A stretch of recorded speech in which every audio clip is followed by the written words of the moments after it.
They played really well, but I think on top of that, when you get ready, and Tony Dungy and Jason Garrett, they talked about it all night. When you're going against a Bill Belichick defense, he usually makes you play with one arm tied behind your back because he takes away your most dangerous threat. And we all know, for the Vikings, Justin Jefferson is the guy. So going into the game, I'm just like, they're going to double him for a majority of the night. They're not going to allow him to get loose. That was not the case. And Jefferson said in the beginning of the season, he understood how Cooper Kupp was able to have so much success in Kevin O'Connell's offense. He moves around, he gets the ball, 11 targets, 9 catches, 139 yards. This grab right here was just, this was the type of night for him, just making grab after grab. But I was more surprised. The Patriots doubled him a little bit on third down. And you see right here, the stealing catches on there because the Patriots had 3 defenders following Justin Jefferson as he's going across the field, which left Thielen one-on-one with Jalen Mills, and he makes the catch. But the Patriots doubled him a few times on third down, but a lot of it was one-on-one coverage,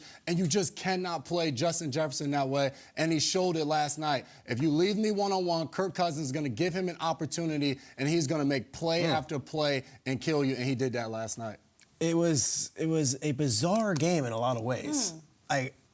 I'm watching the Patriots defense and special teams held the Jets to 3 points last week. They won it on the Marcus Jones punt return. And then you fast forward 3 days, you're like, all right, Kevin O'Connell, first-year coach, hasn't really been through the adversity yet, short week. And then you got Bill Belichick, who's sitting there like, what do you got for me? And early on, Patriots are rolling. Defense and special teams killed the Patriots last night. If you're watching this game and you're looking at it, you're like, well, talk about the catch, talk about the play with Hunter Henry.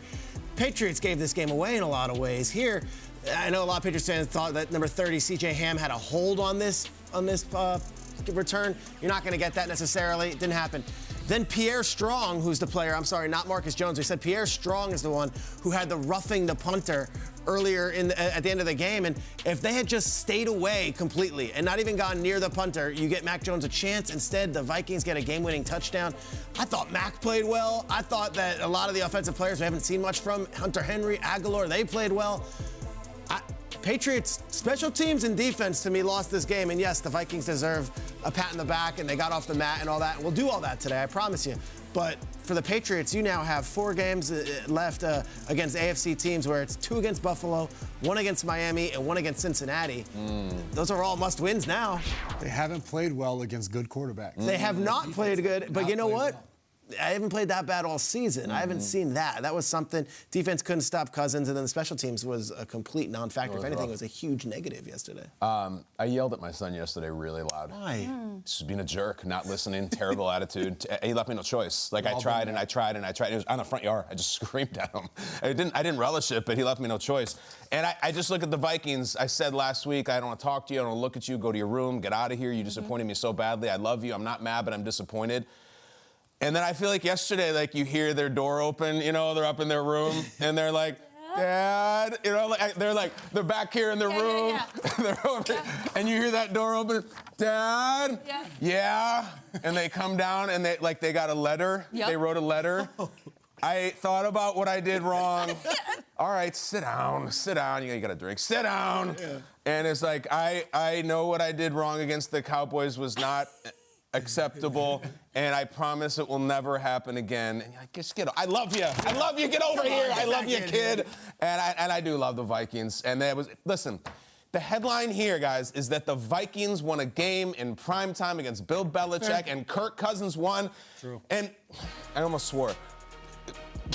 Everything Justin Jefferson does is not because Justin Jefferson is the greatest player ever. Sometimes the ball is really well placed. Nobody can ever mention Cousins. Oh, my God, Jefferson. Look at that play by Cousins. He played well last night. He didn't play perfect. He beat Bill Belichick in prime time on a national holiday, and it's like, those are the rules, guys. If you want to make fun of him when he can't do it, you have to at least take 2 seconds to say, you know what, Kirk, good job, man. Really good job. You guys needed that win. You got that win. Never mind the catch, Peter. Shut up about the catch.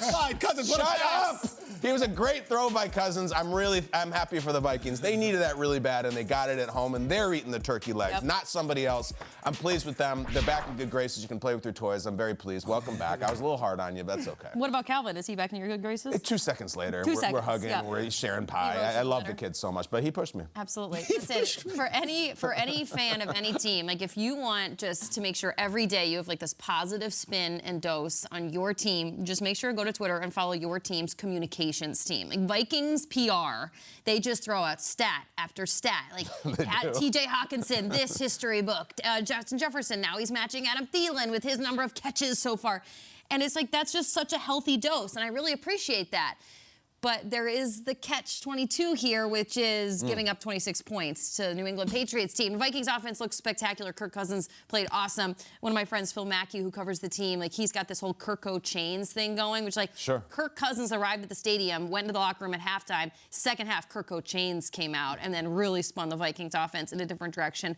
But I got to focus on the defense because I have a tepid optimism for the Vikings coming after this game, which is, I don't forget, maybe Kyle does, but I don't forget the fact that they gave up 30 points to the Cowboys last week. In fact, the Vikings defense, if you want to be a team that we are taking seriously in January, because you can't just be your grandmother's Vikings team. We're like, congratulations, you won on Thanksgiving, because that is the Vikings of the past. Do you want to change your tune? Do you want to change how people view you in primetime? You can't just win on Thanksgiving in primetime. You got to win on primetime in January. So defense, figure things out. Props to the offense and Kirk Cousins, Justin Jefferson. But, like, it's been a challenging, I'm not going to say rough, challenging last couple of weeks. I think if there is a place of improvement, it would be the Vikings defense. Final drive. Mac Jones is there. Let's go. Vikings defense puts the clamps down. Isn't that what you need? Yeah, but you Vikings fans are so tough to please. No, I don't want to. I want to see them and be pleased by them in January. That's all. And, like, I know it's not sustainable to be like that, but